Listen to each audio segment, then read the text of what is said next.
Hey, well, if you hear the train, that's because I got the door open. It feels good outside, and I closed the window because dump trucks were too loud. Bridge work, man, bridge work. And you probably hear a dump truck going by right about now. So let's get into this, all right? So I was listening to the Benjamin Dixon episode. It's episode 572, and it's the guest host by Anoa Changa. And you know she's cool. She's all right. She's not.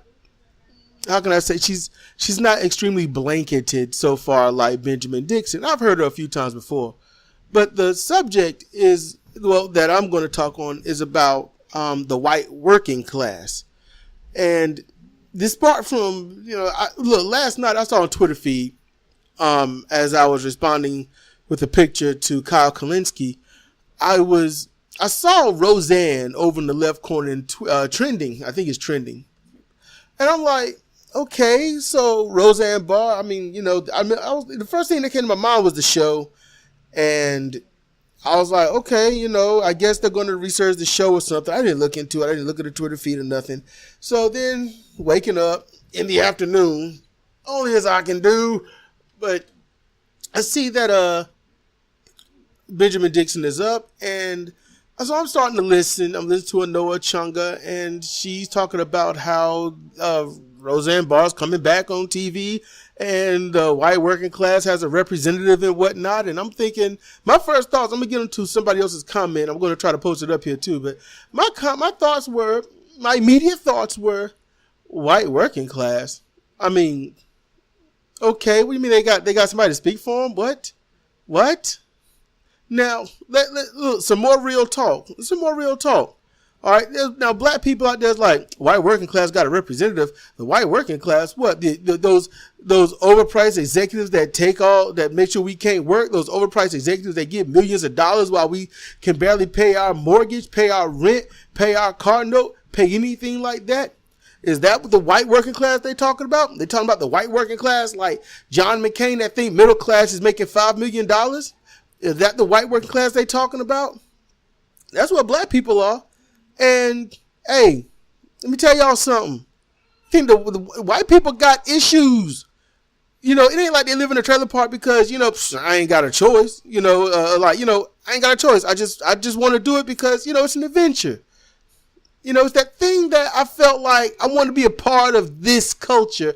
So I'm going to live in a trailer park and just have at it. No, that is not how it is. No, it ain't.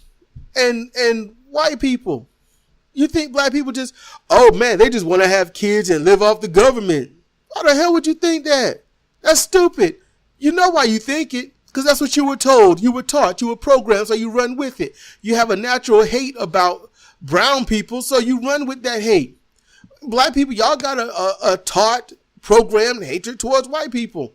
The problem is when you look at TV and whatnot, you look at Rosanna Barr, what you see? White people. And you see white people struggling, more or less. And although they're struggling, they seem to have it all for some reason. It's kind of weird, isn't it? They're struggling, but they seem very well off. They aren't trying to go between what bill to pay and what bill not to pay. You might get that one universal episode or two when they're going back and forth for the bills. But basically, what is it? It's emotional, social issues that they're going over. And then you've got one of cheating or whatnot. And I don't know. It's social issues. That's not a representative of white working class. Oh, no. You want to represent the white working class, Roseanne. You need to represent the white people out there that's got 1 to 3 kids, and they got to support that whole family by buying the biggest meal they can from some fast food restaurant or quick service restaurant, and spread that out for a few days. You gotta find the white people it's just a woman and man. That's it. No kids, no dogs, no nothing. They are living in a trailer or living in someone else's house or garage or living in a very cheap rat-infested apartment, and they are struggling just to keep up the rent there. The rent that slowly goes up to get them out because they are the riffraff, to make sure that they can get some better people in. See, white people got the same problems as black people and vice versa. But see, you don't see that on TV. See, the media is a driving force in spreading the hatred and increasing the divide in all of our cultures here in the United States of Northern America. And the media, like Roseanne Barr and anything else, like even, hell, you know what? White people thought black people didn't have a problem because of the Cosby Show. You know that? White people don't meet no black people. It ain't happening. It ain't happening like that. And so you see the Cosby Show, it's like, well, look at that. He's a doctor. You know, he delivers babies. And look at the wife, a lawyer, self-made lawyer. Their kids dress great. They dress great. They live in this great big apartment or whatnot. Raise them all, and the best issues they have are, just like Roseanne, social issues. No one's really talking about the bills. See, the Cosby's living high off the hog, and Roseanne's supposed to be in a bit of lower end middle class or just above, poverty. And they both seem to have the same structure because it's TV. And TV, while it should be entertaining and a little bit of escapism, it's also a belief system. Now, here's what needs to happen. Stop believing shit on TV. You dumbass adults, you dumbass kids. Just because it's TV don't mean it's true. That's the ball's truth. That's the ball's truth. If just because it's on TV, don't make it true. And when you're your politicians, get up there, they be talking. No, politicians get up there and lie. Just because they talking don't mean it's true. Usually because they talking is a lie anyway. The white working class is a brutal system. White people are messed up. They are poor. They're not going to get a leg up. And you know who they're going to blame? They aren't going to blame those CEOs and executives. They're not going to sit there and have a sign that from out of the 30s and whatnot that I saw yesterday. It was like my boss owns 77 homes and I can't pay rent. And so some dumbass out there will say, well, get a better job or get another job. Fuck you, you dumb bitch. How about that? I hate that mentality because it's so stupid. Oh yeah, get a better job. Yeah, in a country where literally jobs are forced out and you can't get jack. So you have to settle for what you can, and they tell you this job pays this. So what you gonna do? Get another job that pays that or that job? Right now you just find the most comfortable job you can, getting the same damn pay that you would at any other place.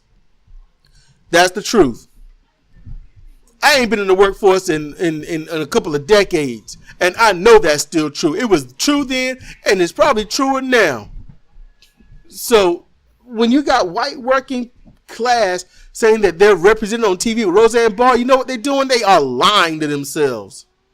They remember Roseanne not having it so middle class, so, she's poor.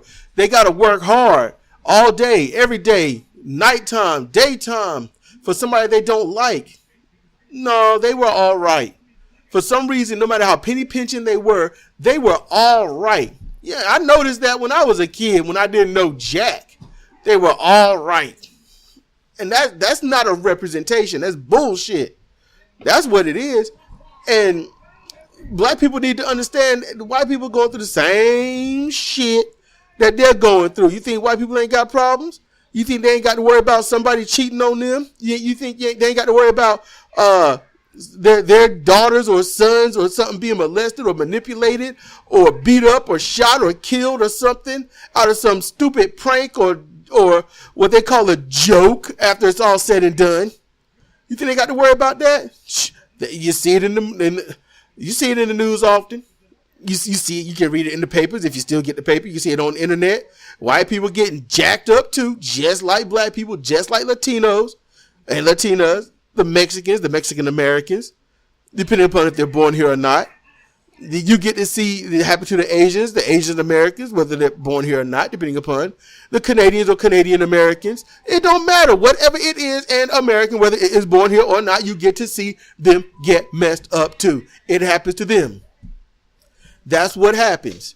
And to act like it don't happen is damn stupid. While everyone, politicians and big pharma and stuff, get fat and high off this hog, everyone else is suffering. They are messed up and suffering and blaming who? Not the ones causing the suffering, but the ones suffering just like them. And that's why it's absolutely stupid.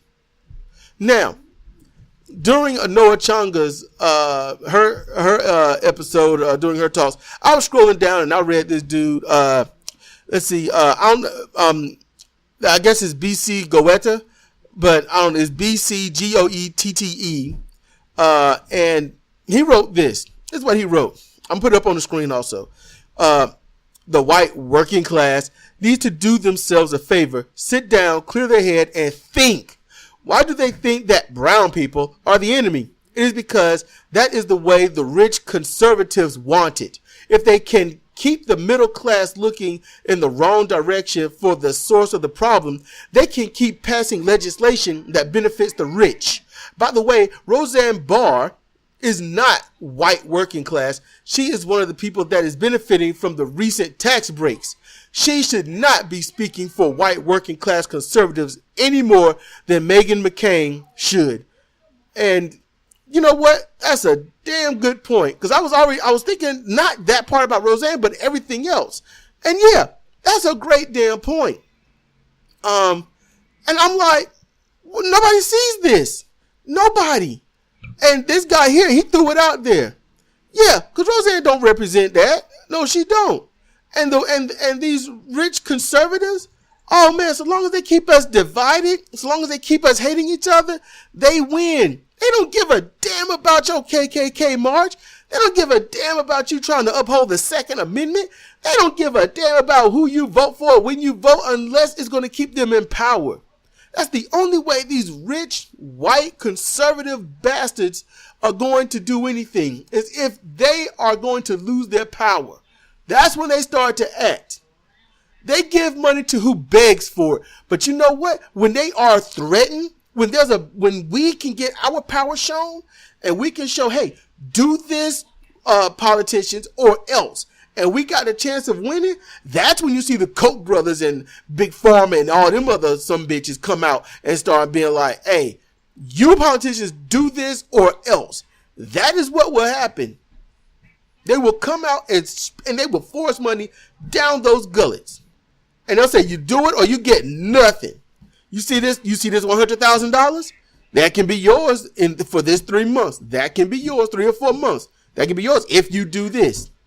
Why do you think Marco Rubio will not stand up and say, hey, we need some gun reform. We need new gun laws. We need to repeal the Second Amendment and make some sense out of it. Because the Second Amendment, the way it's written, oh, hell no. That means every person should have the same grade of weapons that the military has. Because that's what it was also referring to. Because since only the military had, as Kyle Klinsky was pointing out, muskets, then we have muskets. Everybody has the same thing. But now the military has everything, and all we got the best are AR-15s, and we're not even using it to fight the government. We're not using it to fight the military. We're using it to kill people who doing nothing to us right now. At least be under the threat of some kind of mortal danger. The threat of it, at least. I'm going to kill you next time I see you. Well, you got to shoot that fucker. I mean, seriously. He got to go, or she got to go. You're like, you know what? Next time I'm going to fuck you up. That's not a mortal threat. That's a fight. But they might mean I'm going to kill you. I don't know. So you got to shoot him in the leg and be like, hey, I got this. Or at least brandish the weapon. Be like, hey, don't make me use this. We don't need to be like that. Let's chill. Something when it comes to Second Amendment. But I digress. There was somebody else. Hold on, I'm clicking down. Orion Khan. He was responding to the guy up above, the BC Goetta, whatever it is. He was like, here's a clip from the film Bullworth. I haven't seen Bullworth. I haven't. I'm gonna see if we can watch this today or tonight or something. But he posted a link, and I'm gonna do this in Filmora, so I'm gonna have to record the clip and play it. But for you, it'll be playing right now. But we got Americans with families can't even buy a meal. Ask a brother who's been downsized if he's getting any deal. Or a white boy busting ass till they put him in his grave. He ain't got to be a black boy to be living like a slave. Rich people have always stayed on top by dividing white people from colored people. White people got more in common with colored people than they do with rich people. We just got to eliminate them. Eliminate. Eliminate. Who, rich people? White people. Damn. Black people, too. Brown people, yellow people. Get rid of them all. All we need is a voluntary, free-spirited, open-ended program of procreative racial deconstruction. Everybody just got to keep fucking everybody till they're all the same color? I think it's going to take a while. But... So, since it played right now, you get to see where all this is coming from. I know this is long, I know, but I want to get this all off my chest. I don't know what's up with me doing these 15 and 16 and 19-minute things, but my bad. But it needs to be said, white people, black people, Asians, Hispanic, it don't matter what you are, all right? If you are middle class, you are fucking stupid, all right? Just because you're middle class. What if you agree with me, though? What if you agree? But we agree with you. It's okay.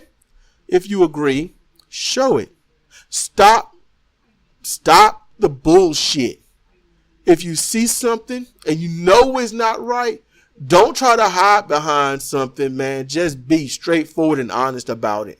You know, if you white and middle class and you see a black person walking down the street and you know, you can look at them and tell they probably ain't got anything.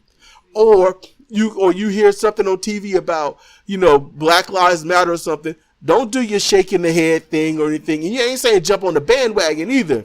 But you got to call it out for what it is. You got to be like, hey, that's real messed up. And I'm going to acknowledge that. And you know what? Teach your kids. Tell them. Well, Dad, what's Black Lives Matter? Or if they got a preconceived notion of what Black Lives Matter is, he said, no, this is what caused Black Lives Matter.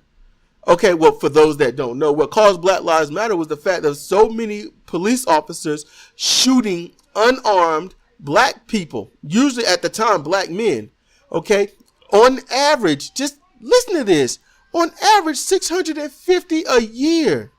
And they said they're protecting themselves when in 5 years there was about 4 police officers slain. That's a different ratio. That's a bad ratio. Because you can't say that. You can't say we're defending ourselves because we're afraid of black people when black people aren't even the ones that killed you. Well, your fellow officers, no. But you killed so many black people and then you invade their towns. And then you hold them at bay in their own town. That's what caused it. Because black people felt singled out.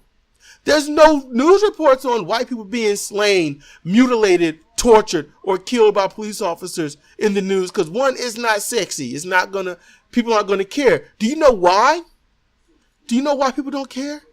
Because white people on TV so much, it's nothing new. A pretty young preteen blonde blue-eyed white girl gets kidnapped. So that's how the country feels. That's damn sure how black people and most other minorities are going to feel. So, poor Becky got kidnapped. Oh, poor Sarah got kidnapped. All right. There was a black kid that got kidnapped. She was 7 years old.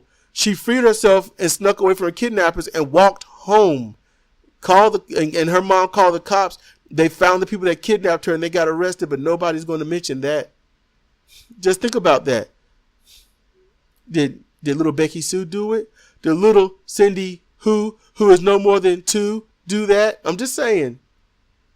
Just compare and contrast. That's all I'm saying. Middle class white people, compare and contrast. And middle class black people, y'all worse than middle class white people. Oh, don't think. Oh no, I'm equal opportunity here, baby. I'm equal opportunity. Yeah, y'all worse because see, y'all know where you came from. You heard where you came from, and then you want to be up there like, oh, I do declare the lower black people, the lower Negroes, they don't understand how to come out of their ghettos and do what is best for them and their societies. Their communities need them. Where are they as I ignore them completely? Y'all are fucking worse. So fuck y'all, because you don't get the excuse. You don't get the talk. What you get is fuck you. That's what you get. Because I'm the one that I would lose the money.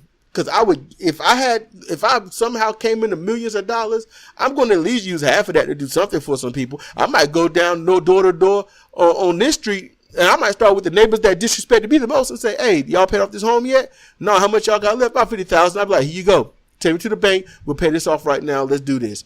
But that's just me. I'm the fool that would lose his money quick because I be trying to help people out. I'm the one that would try to probably build some kind of facility nearby and say, hey, we all going to pay into this, and that's what we're going to do, and get our own dental, our own new insurance, and we're going to pay into it, and they're going to work for us, and we're going to keep prices low because it's to be health, not business.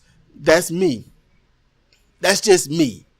You know, but honestly, my priority would be collecting Transformers. I want to collect the ones I want right now, and then I would start doing the rest. Probably get this house fixed up while doing that other stuff and find a way to invest. That's what I would be doing. But y'all need to chill. All white people, black people need to chill, think, understand, and stop hating each other. Need to stop hating each other. Have I espoused any form of hate here? No, but I'm definitely saying a fuck you to the dumbass ones, the ones that aren't going to learn, the ones that should know better and ain't acting accordingly. See, that's my definition of stupid. Those who do know better, but do not act accordingly. Now, if you're forced to not act accordingly, that's different. But if you are not acting, if you know not to go and rob somebody, you know not to rob somebody because you wouldn't want someone doing that to you. You'd be pissed. You'd be mad. You seeking revenge, but you're going to do it to somebody else. Fuck you. You fucking stupid. It's that simple. You a dumb motherfucker. I don't care who you raised. I don't care your color. I don't care about your family relation. I don't care if you was, well, I'm adopted, but I don't care if you're my cousin or whatnot. You a dumb motherfucker, plain and simple. I don't give shit, one, about shit, two. That's how that go. I'm going to end it here, but yeah, I hope y'all got the message. This is Cedric Kennedy for Comparative Reasoning. Thank you for listening. I'm going to see what the hell Sidra won't.